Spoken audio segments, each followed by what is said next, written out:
राधे राधे, नमस्कार, सत श्री अकाल। कैसे हैं आप सभी? आई होप आप सभी अच्छे होंगे और आपकी पढ़ाई भी अच्छी चल रही होगी। तो दोस्तों, आप सभी का बहुत बहुत स्वागत है आपके अपने YouTube channel the study channel में।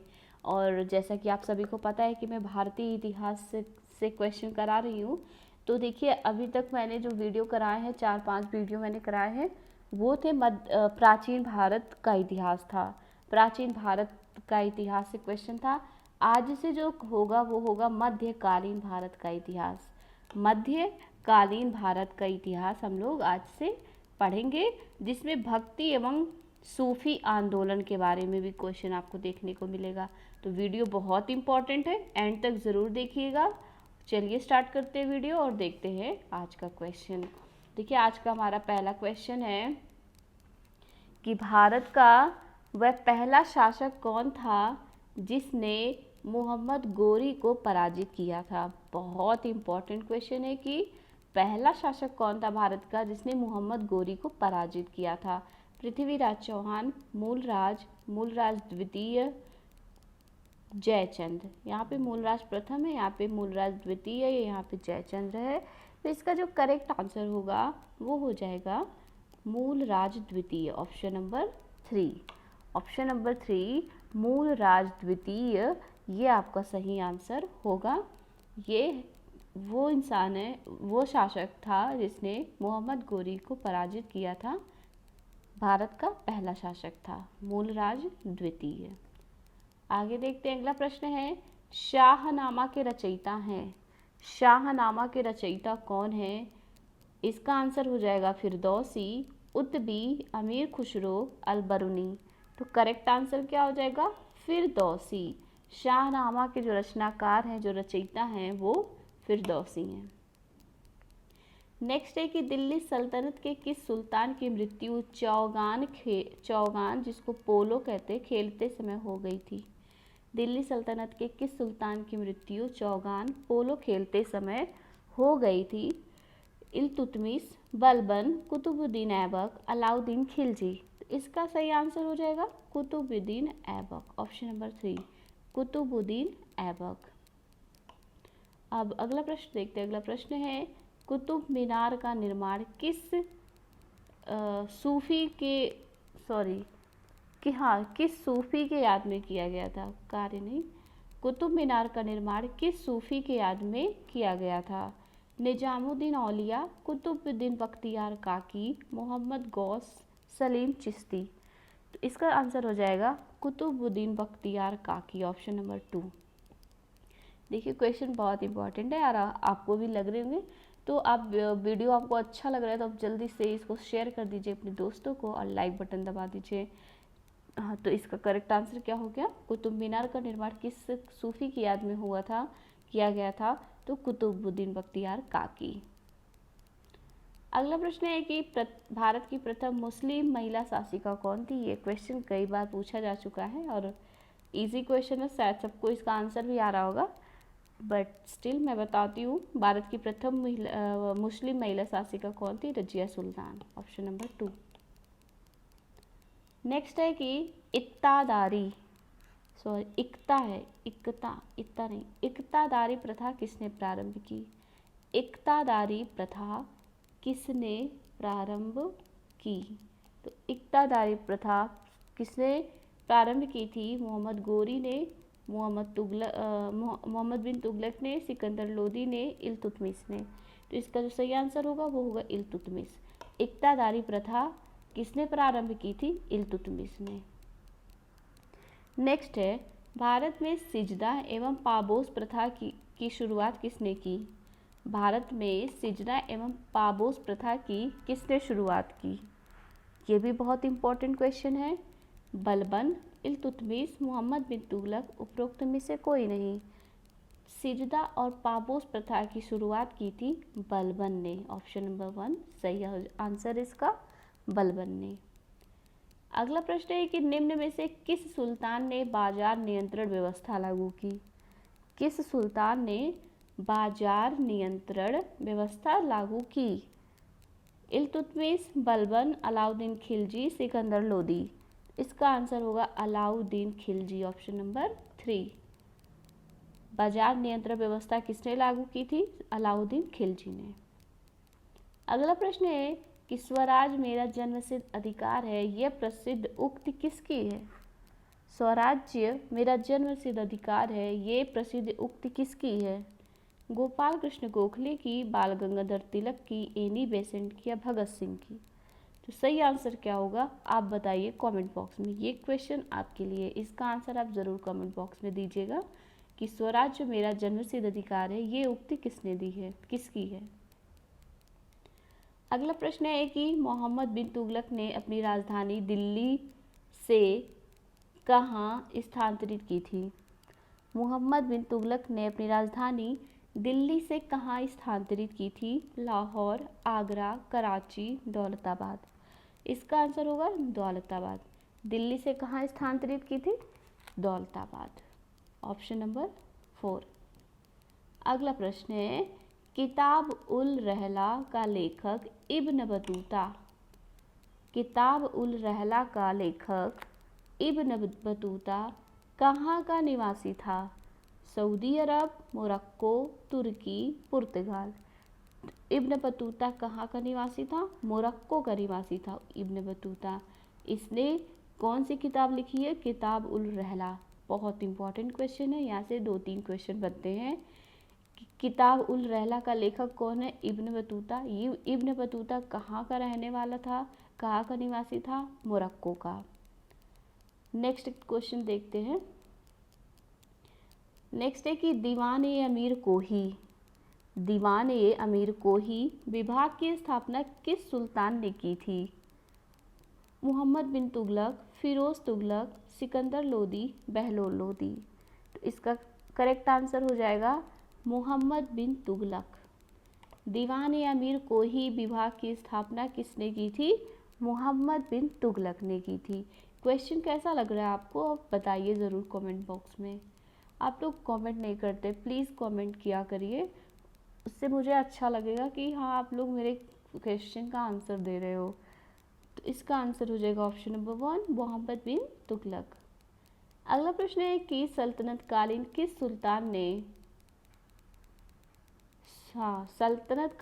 सुल्तान ने सर्वप्रथम किसानों पर सिंचाई कर तथा ब्राह्मणों पर जजिया कर लगाया? Very important question. सल्तनत कालीन किस सुल्तान ने सर्वप्रथम किसानों पर सिंचाई कर तथा ब्राह्मणों पर जजिया कर लगाया? अलाउद्दीन खिलजी, मोहम्मद बिन तुगलक, फिरोज तुगलक, सिकंदर लोदी? इसका आंसर हो जाएगा फिरोज तुगलक। किसने लगाया था? फिरोज तुगलक ने। नेक्स्ट है कि सांकेतिक मुद्रा का प्रचलन किस शासक ने किया? सांकेतिक मुद्रा का प्रचलन किस शासक ने किया? मोहम्मद बिन तुगलक, फिरोज तुगलक, शेर शाह, शाहजहां? तो इसका आंसर हो जाएगा मोहम्मद बिन तुगलक। इसने सांकेतिक मुद्रा का प्रचलन लाया था। अगला प्रश्न है अष्टदिग्गज किस शासक के दरबार को सुशोभित करते थे? अष्टदिग्गज किस शासक के दरबार को सुशोभित करते थे? कृष्णदेवराय के, हरिहर द्वितीय के, देवराय द्वितीय के, नरसिंह सालू के? तो इसका आंसर हो जाएगा कृष्णदेवराय के। बहुत इंपॉर्टेंट क्वेश्चन है। अष्टदिग्गज किसके दरबार को सुशोभित करते थे? किस शासक के दरबार को? तो कृष्णदेवराय के। नेक्स्ट है कृष्णदेवराय द्वारा उचित अमुक्त माल्यद किस भाषा का ग्रंथ है? कृष्णदेवराय द्वारा रचित अमुक्त माल्यद किस भाषा का ग्रंथ है? हिंदी, संस्कृत, फारसी, तेलुगु? तो सही आंसर क्या हो जाएगा? तेलुगु। कृष्णदेवराय द्वारा रचित अमुक्त माल्यद किस भाषा का ग्रंथ है? तेलुगु का है। ये भी क्वेश्चन बहुत इंपॉर्टेंट है। अगला प्रश्न है प्रसिद्ध विट्ठल स्वामी का मंदिर तथा हजारा का मंदिर का निर्माण किसने करवाया था? प्रसिद्ध विट्ठल स्वामी का मंदिर, हजारा का मंदिर का निर्माण किसने करवाया था? देवराय द्वितीय, हरिहर द्वितीय, कृष्णदेव राय, बुक्का प्रथम? इसका आंसर होगा कृष्णदेव राय। प्रसिद्ध विट्ठल स्वामी का मंदिर तथा हजारा का मंदिर का निर्माण कृष्णदेव राय ने कराया था।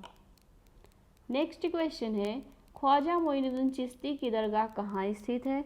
तो ख्वाजा मोइनुद्दीन चिश्ती की दरगाह अजमेर में स्थित है। Option number 2। नेक्स्ट है सुहरावर्दी सिलसिला का मुख्य केंद्र कहाँ था? सुहरावर्दी सिलसिला का मुख्य केंद्र कहाँ था? तो इसका आंसर हो जाएगा पंजाब। Option number 3। सुहरावर्दी सिलसिला का मुख्य केंद्र पंजाब में था। नेक्स्ट है कि सूफी संतों के शिष्यों को क्या कहा जाता था? सूफी संतों के शिष्यों को क्या कहा जाता था? पीर, वली, मुरीद, ये सभी। तो सूफी संतों के जो शिष्य होते थे उनको मुरीद कहा जाता था। क्या कहा जाता था? मुरीद। Option number 3। अगला प्रश्न है विशिष्ट अद्वैत्व मत के प्रवर्तक हैं। विशिष्ट अद्वैत्व मत के प्रवर्तक कौन है? शंकराचार्य, माधवाचार्य, निम्बाकारचार्य, रामानुजाचार्य। इसका सही आंसर हो जाएगा रामानुजाचार्य। क्या आंसर हो जाएगा? रामानुजाचार्य। नेक्स्ट है, अभी हमने इसके पहले वाले क्वेश्चन में था विशिष्ट अद्वैत्व, इसमें क्या है? अद्वैतवाद। अद्वैतवाद मत का प्रवर्तन किसने किया था? तो अद्वैतवाद मत का प्रवर्तन किया था शंकराचार्य ने। ऑप्शन नंबर 1 शंकराचार्य ने किया था। अगला प्रश्न है उत्तर भारत में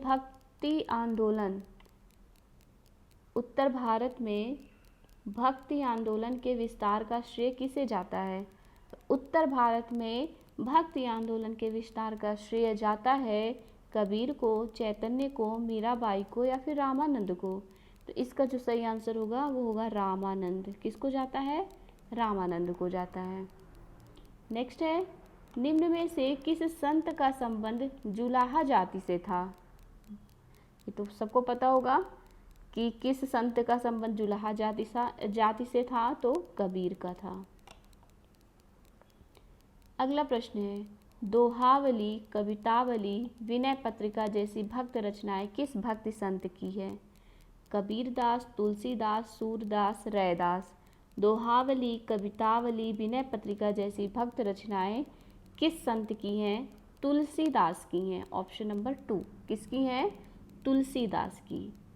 अगला प्रश्न है महात्मा गांधी के प्रिय भजन वैष्णव जन ते तेने कहिए के रचयिता कौन थे? बहुत अच्छा क्वेश्चन है ये। महात्मा गांधी के प्रिय भजन वैष्णव जन ते तेने कहिए के रचयिता कौन थे? शंकर देव, मीराबाई, नामदेव, नरसी मेहता। नाम गलत हो गया है, नरसी मेहता और सही आंसर भी यही है नरसी मेहता। ऑप्शन नंबर 4 नरसी मेहता ने इसकी रचना की थी, इसी रचयिता हैं। नेक्स्ट है शेरशाह का मकबरा कहाँ अवस्थित है? शेरशाह का मकबरा कहाँ अवस्थित है? इसका आंसर क्या हो जाएगा? एक मिनट। शेरशाह का मकबरा कहाँ पर है? तो सासाराम में है। ऑप्शन नंबर 3 सासाराम में है। अगला प्रश्न देखते हैं। अगला प्रश्न है कि पानीपत का द्वितीय युद्ध कब हुआ था? तो पानीपत का जो द्वितीय युद्ध हुआ था कब हुआ था? 1536 में हुआ था। कब हुआ था? 1536 में हुआ था। अगला प्रश्न देखते हैं। अगला प्रश्न है कि प्रसिद्ध हल्दी घाटी का युद्ध 1576 के मध्य लड़ा गया था। आपको बताना है किसके बीच लड़ा गया था। तो प्रसिद्ध हल्दी घाटी का युद्ध 1576 में किसके बीच लड़ा गया था? तो आंसर हो जाएगा अकबर और राणा प्रताप के बीच में हुआ था। ऑप्शन नंबर 3 अकबर और राणा प्रताप के बीच में हुआ था। नेक्स्ट है कि अकबरनामा के रचनाकार कौन है? अकबरनामा के रचनाकार फैजी हैं, अबुल फजल हैं, गुलबदन बेगम हैं, बदायूं हैं। तो इसका करेक्ट आंसर हो जाएगा अबुल फजल। अकबरनामा के रचनाकार कौन है? अबुल फजल है। तो ये रहा आज का क्वेश्चन गाइज। आई होप आप सभी को सारा क्वेश्चन अच्छा लगा होगा और आप इसको ज़रूर से शेयर करेंगे, लाइक करेंगे और सब्सक्राइब भी करेंगे अगर नए हो तो। सब्सक्राइब कर लीजिए। देखिए आपको ऐसे वीडियोस बहुत मिलेंगे, आपके प्रैक्टिस के लिए बहुत ज़रूरी है। और आपका एग्ज़ाम, मुझे पता है आप सभी तैयारी में लगे हुए हैं, तो आप ऐसे वीडियोस का जो है प्रैक्टिस ज़रूर कीजिए। तो आप ही के लिए मैं इतना मेहनत कर रही हूँ, तो लाइक शेयर सब्सक्राइब ज़रूर करिएगा। मिलते हैं नेक्स्ट वीडियो में। Thank you, bye bye.